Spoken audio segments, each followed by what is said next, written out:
Japan और चीन की यात्रा के पहले पड़ाव में आज टोक्यो में पीएम मोदी 1 सितंबर तक का है प्रधानमंत्री का विदेश दौरा। 30 अगस्त तक जापान में रहेंगे पीएम मोदी। जापानी पीएम शिगेरू योशिहिदा के निमंत्रण पर 15वें भारत जापान वार्षिक शिखर सम्मेलन में होंगे शामिल। 31 अगस्त से 1 सितंबर तक चीन के तियानजिन में रहेंगे पीएम मोदी। चीनी राष्ट्रपति शी जिनपिंग के निमंत्रण पर एससीओ यानी शंघाई सहयोग संगठन शिखर सम्मेलन में भाग लेंगे। पीएम मोदी ने यात्रा को लेकर सोशल मीडिया पर लिखा, जिनपिंग और पुतिन से मिलने को उत्सुक हूं। संघ प्रमुख मोहन भागवत का बड़ा बयान, मथुरा काशी आंदोलन का समर्थन नहीं करेगा संघ, बोले लेकिन हिंदुओं की भावना का सम्मान होना चाहिए। भागवत ने 75 साल की उम्र में रिटायर होने की अटकलों को किया खारिज, बोले ना मैं रिटायर होऊंगा ना किसी को रिटायरमेंट के लिए कहूंगा। संघ के 100 साल पूरे होने के कार्यक्रम के आखिरी दिन भागवत ने सवालों का दिया जवाब। आरएसएस और बीजेपी के रिश्तों पर बोले, हम सलाह दे सकते हैं लेकिन फैसले खुद लेती है बीजेपी। मोहन भागवत ने जनसंख्या असंतुलन पर जताई चिंता, कहा भारत के हर घर में हो 3 संतान। घुसपैठ पर मोहन भागवत की दो टोक, कहा डेमोग्राफी बदलना चिंता का विषय, घुसपैठ और धर्मांतरण को रोकना होगा। जमीयत उलेमा हिंद के अध्यक्ष मौलाना अरशद मदनी ने की आरएसएस की तारीफ, कहा 100 साल पूरे होने के मौके पर जो प्रस्ताव आरएसएस ने रखा हमें अच्छा लगा। काशी मथुरा के अलावा किसी मंदिर में शिवलिंग ना ढूंढने के संघ प्रमुख के बयान पर बोले मदनी, इस मामले में हमारा नजरिया 1991 का वर्शिप एक्ट है। पीएम मोदी को गाली देने के विरोध में आज प्रदर्शन करेगी बीजेपी। पटना में कुर्जी होली फैमिली हॉस्पिटल से कांग्रेस मुख्यालय सदाकत आश्रम तक मार्च करेंगे बीजेपी कार्यकर्ता।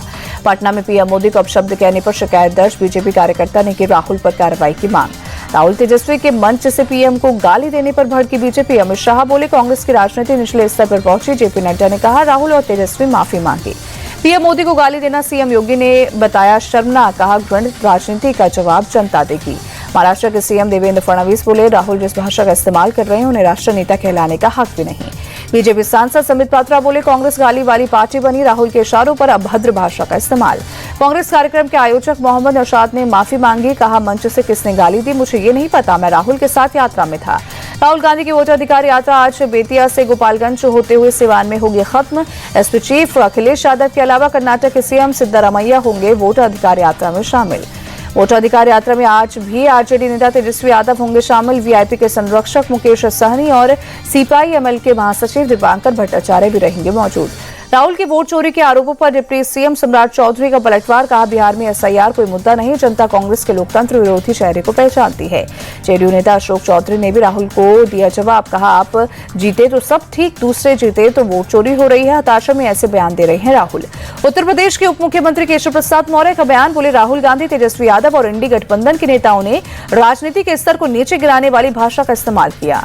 केशव प्रसाद मौर्य ने निशाना साधते हुए कहा, राहुल गांधी की यात्रा फ्लॉप साबित हुई है, इसीलिए गाली गलौज पर उतर आए हैं। चुनाव आयोग ने कांग्रेस पार्टी के दावे पर दिया जवाब, कहा कई गांवों में गृह संख्या आवंटित नहीं होती, इसलिए वोटर रोल में सांकेतिक गृह संख्या दी जाती है।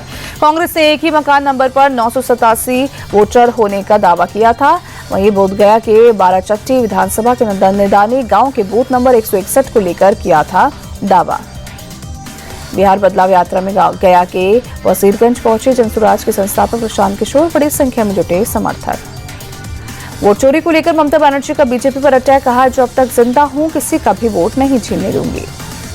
ममता बनर्जी बोली, बीजेपी का फैलाया भाषाई आतंक बर्दाश्त नहीं। चुनाव आयोग बंगाल के अधिकारियों को धमका रहा, कोई सर्वे के लिए आए तो जानकारी मत देना।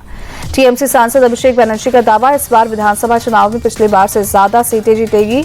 वहीं बीजेपी में दम है तो 50 सीट पार करके दिखाए।